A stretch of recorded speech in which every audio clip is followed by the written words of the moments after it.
Finally, nandito na ang 2026 Honda ADV 160.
Andito na ulit tayo sa Honda Areza Pagsanghan at finally dumating na po itong si 2026 Honda ADV 160. Sir JN, shoutout sa iyo ha. Ayan, maganda tayo activate po ngayong araw at makita nyo po kung ano ba yung pagkakaiba niya doon sa naunang labas nito. Pero sa tingin ko kulay lang po, saka medyo may pagbabagong konti dito sa fairings niya, di ba? Nagkaroon na siya rito na parang air intake, no? Makakatulong yan sa lagusan ng hangin, lalo tumatakbo tayo. Pero itong green po talaga ang the best, lalo na kung adventurer tayo. Pag dinala natin ito sa kagubatan at napabiyahe tayo sa mga liblib na lugar, lalo na kung kulay kahoy ang rider, hindi tayo makikilala. Wala naman pong nabago sa kanyang looks at sa specs. Nga pala mga ka-riders, ang i-review po natin ngayong araw ay itong standard type po ng ADV 2026. Bali, tatlong kulay po ang available dito. Ito nga pong matte saber green metallic. Meron din po itong matte gunpowder black metallic and then pearl paveless white. So, ang aabangan pa po natin yung Road Sync Edition. Ito pong Honda ADV 160. So kung titignan naman natin, wala naman siyang halos pinagkaiba dun sa naunang version, di ba? At sa specification, same pa rin naman po. Kaya sa mga ka-riders natin, lalo na dito sa Laguna, specifically dito po sa Pagsanghan, available na po itong si 2026 Honda ADV 160. Okay mga ka-riders, habang inaayos po yung pag-activate nitong si Sir JN, check po muna natin yung kanyang looks ha. So wala naman siyang halos pinagkaiba, talagang kulay lang po. So dito po sa kanyang headlight, kita niyo naman naka-split type siya. And then full LED po sa lighting system. And then dito po sa DRL, ayan, medyo mataas na rin. And then of course yung kanya pong turning signals, ganun pa rin po, hindi siya flexible ha. At siyempre adjustable pa rin po yung kanyang windshield. Ayan po yung kanyang bracket na plastic. Meron po ditong hihilahin na bihitan para maiangat natin. At fully transparent po yung kanyang visor or windshield. And then sa side mirror, ayan, medyo malapad siya mga riders. So, kasi ko medyo mahaba. And then dito na tayo sa kanyang telescopic fork na front suspension, matte black po. And then syempre naka single channel ABS po itong si Honda ADV 160 na 2026 model. And then yung kanya pong single disc na ang ganda rin ng shape. Ayan po, nandito yung kanyang ABS. And then dual piston caliper. Then kulay black po itong kanyang front fender. Okay, sa gulong naman po, pang off-road talaga yan. On and off-road, dual sport na. And then federal tire po pa rin ang ginamit. At ang size po nito ay nasa 110 by 80 by 14 po dito sa front. Of course, tubeless na. And then naka-cast wheel po dito sa front wheel niya, na wala po siyang decals. Ayan, matte black din po ang kulay. And then bumagay po itong metallic brown na kulay dito sa front niya, di ba? Hinahanapan ko po ng decals design, wala po. Mas bumagay po itong kanyang emblem na ADB 160 na naka-chrome na, oh. And then sa tail light po, ganun pa rin. Wala namang nabago sa kanyang looks. Full LED, nakabukod pa rin po yung turning signals na non-flexible. At dito po sa rear fender, panalo na rin sa kanyang shape. Medyo malapad na. Siyempre meron pa rin pong extrang ilaw yan para sa ating plate number. And then dual shock absorber na po na mayroong sub tank, Showa brand. Sa rear tire, mayroon po itong size na 130 by 70 by 13. So maliit po ng 1 inch yung diameter ng gulong dito sa rear. Then dito naman po sa rear brake, single piston na mayroon pong single piston caliper. And then dito naman po sa kanyang stock na muffler, maganda rin po yung ginamit na heat guard. Combine po ng metal and plastic na heat guard. Ayan, kulay gray and black. At bulky yung kanya pong muffler. Then mahaba. Okay, meron po itong 900 ml na engine oil capacity. Wala talaga po itong kickstarter. Ayan. Then sa CVT, wala rin naman po na bago dun sa unang labas. Okay, enhanced smart power plus po ang kanyang engine. And then sa kanya pong aluminum na footrest. Ayan, same lang din po dun sa nauna. By the way, gagawa po natin ng comparison nito dun sa naunang labas niya na ADB.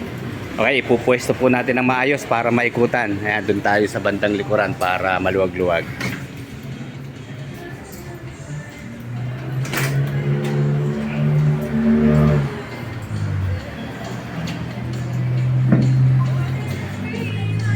Good morning po muna kay ma'am. Sir, good morning. Shout out. Ito, bumalik na ulit si Sir Sian dito po sa Pagsangan Aresa. Okay, sir. Papakita po sa atin ni Sir JN yung pag-activate itong 2026 Honda ADB 160. So, check po natin yung kanyang remote control. Bali, ilang button po ang nakalagay, sir? Bali, dalawa lang naman. Sa baba natin, yung may nakasulat na, may nakalagay na key natin is Okay. para po sa pag-lock po ng Okay, lock. ano po natin. And then keyless po. itong nasa itaas, sir? Then, pag dito naman po sa taas, para po dun sa alarm natin, Okay. saka po yung locator din. Then napansin ko, sir, meron siyang emergency key. Yes po, meron po Okay, tayong ito, emergency ano bang key. purpose niyan, sir? So, para lang naman halimbawa, sir, is malimutan natin or malobat yung battery Okay. po natin, mabubuksan pa rin natin yung seat po natin. So, sir, kailangan siguro natin ibukod doon ng Yes, sir. lalagyan. Kasi Yes, pagkasama sa remote, pwedeng ma-misplace pareho. Ano? Okay, ayun na. So, Ibukod yun po din. natin. Sa halimbawa din is malagay natin sa sa loob ng compartment natin. Okay. Mabubuksan pa rin natin. Okay, so dito yung sir, ano? Dito sa Yes, sir. opener na to. So, Pwede. bilis lang naman siyang Tanggal. Bali, parang ano lang siya, remote po ng Ayan, sa dito. TV. Pag tatanggalin natin. Okay, sige sir, i-ano na nga natin. I-on na natin. So, pag on lang naman natin, sir, is ano lang, same lang din naman ni dating version. Okay. Click lang tayo. Then, antayin lang natin yung dalawang beep po. So, konting tip lang din. So, then, unang turn natin is para po kay seat, tsaka po kay fuel po natin. Okay. So, pagka po nakatapat kay seat po. Then, on po natin, sir. So, hindi pa to sir TFT display. Tama ba, So, sir? hindi pa po. Okay, bali standard na screen display pa lang po na may sukat po to na nasa 5 inches po. So, yan lang din naman. Meron po tayong orasan po. Ito sa taas, okay. Opo, then yung ano po natin, yung takbo po natin. Speedometer. Speedometer po natin. Tsaka po yung ano po natin, yung revolution po RPM, natin. okay. RPM. And then, siyempre, yung gas indicator. Yes, bali ito din naman po yung ano natin. Yung buttons po natin. Button, joystick, Pagka parang gusto ganun, nating ilipat-lipat. Okay. Yung So, ano. dito meron tayong trip meter. So, first one po, yung trip meter po natin. Okay. Then, meron trip D. Okay. Then, sa HSTS, which is si Honda selectable, Honda torque control. Torque control. Okay. And then yung sa average consumption ba to, sir? Yes po, sa average fuel consumption Okay. po natin. Then, yan po. And then dito temperature na. No? Yes po. Sa ano naman po natin is temperature po, saka po yung voltmeter po natin. Yung may voltmeter, napaka-importante po nun. Okay, sige sir, check natin yung kanyang ilaw. Kapag on natin ang ating ADB, naka-standby na yung kanyang DRL at saka yung kanyang low beam, di ba, nakabukas na ang ilaw. Sir, paki-high beam nga po. Ayun. Bali yung high beam po nandito sa magkabilang side, sa dulo. Sa gitna po yung kanyang low beam. Sir, meron po ba itong hazard lamp? Yes, sir. Okay, ayan. Sige sir, paki-hazard nga po. Ayan po yung kanyang hazard lamp. Kitang-kita at mataas po ang pwesto eh. Saka syempre, pag LED, matingkad ang kulay. Sir, pakibusina nga po. O, ayan. Hindi na tayo kailangan magpalit ng busina. Malakas na. Sir, one time pa nga po. Okay. And then sa taillight naman po, ayan, kita nyo yung kanyang taillight parang letter X. Ganun pa rin, katulad yung naunang version. And then kapag ito'y preno, sir, ayan, titingkad lang po yung kanyang stoplight, syempre. Sige po.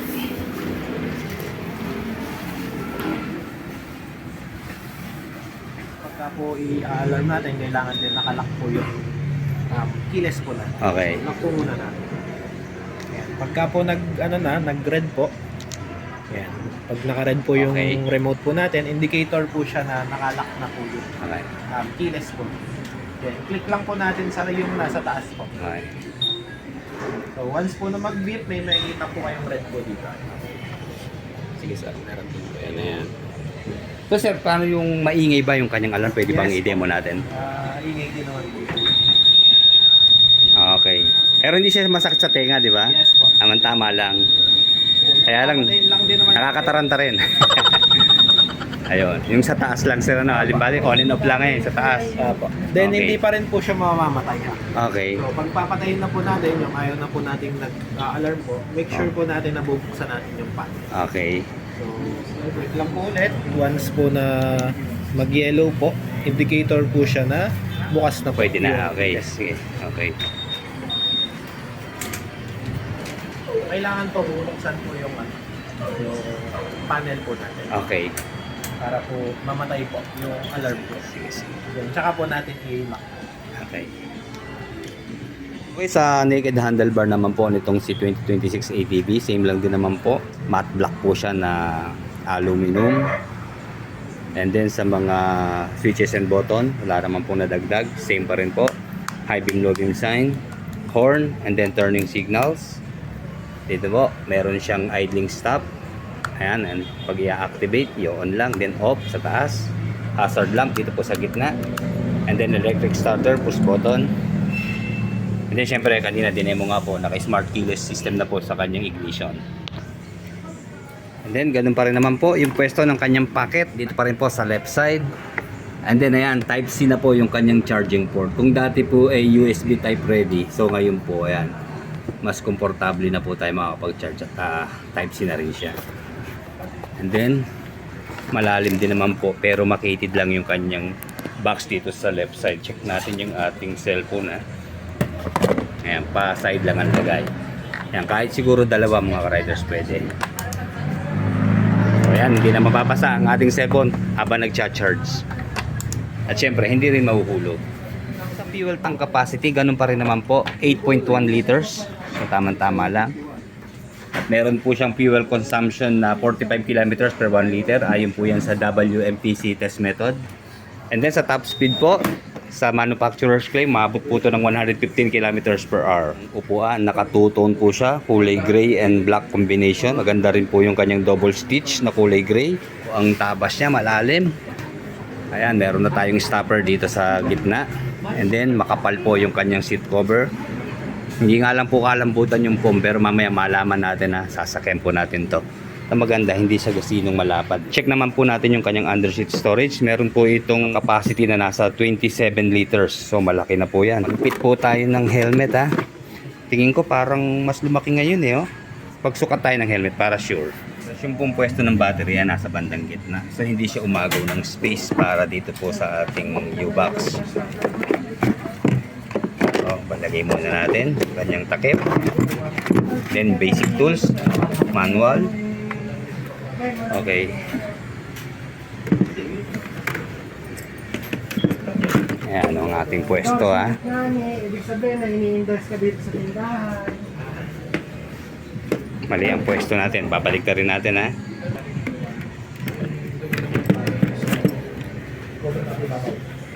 Okay.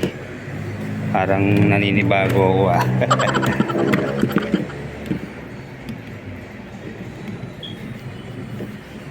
Okay, hindi po pala fit ang full face helmet mga riders kahit medium size. Anyway, pwede naman tayo maglagay ng top box, diba? Lalagyan lang natin ng bracket dito. And then, okay na. Okay, ibinalik natin yung unang position na ating pagpipit. Dito, ito ang pinaka sukat po eh.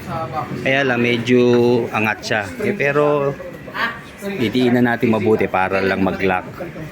Pero I suggest wag po natin puwersahin. Mas maganda pa rin yung hindi nakaangat yung ating upuan, di ba? Anyway, okay lang po. Kahit hindi mag-fit, meron naman po siyang helmet hook dito magkabila. Kanya naman pong seat height, ganun pa rin po. 780mm. At meron po siyang ground clearance na nasa 165mm.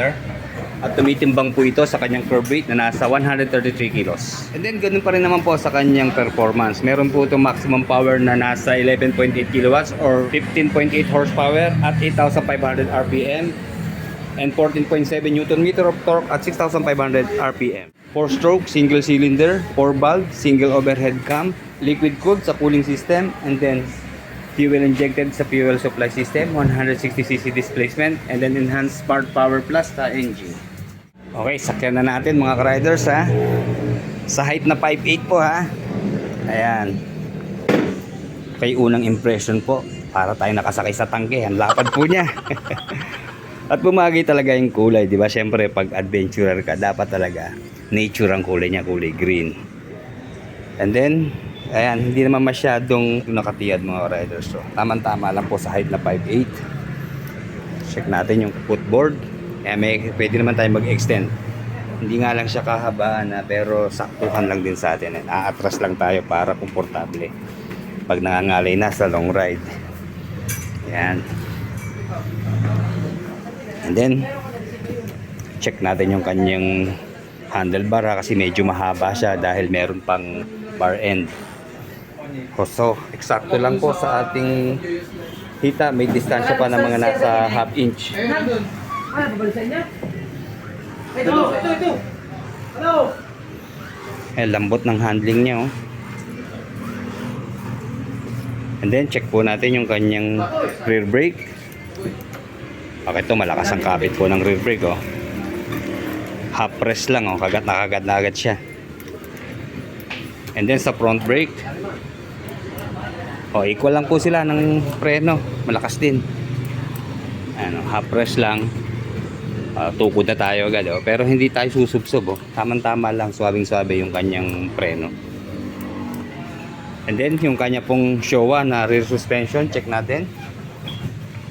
Kala ko matigas, pero malambot po mga riders oh. Kahit hindi kalambutan po yung kanyang upuan, okay lang kasi maganda response po nung shock absorber niya dito sa rear.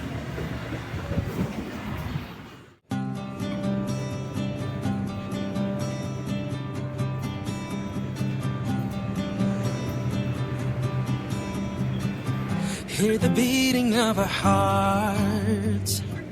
They are calling you to rise from the limits of your world. Oh, with our dreams, we'll carry on. Chase the possibilities. They are endless if you seek. Nothing else can stop us now. Together we ride with one dream. Start your engines with the power of dreams beating in your heart. One dream, we ride as one. Oh, we are hope. Oh, we are love. For one dream, we ride as one. For our dreams, we ride as one. We ride as one.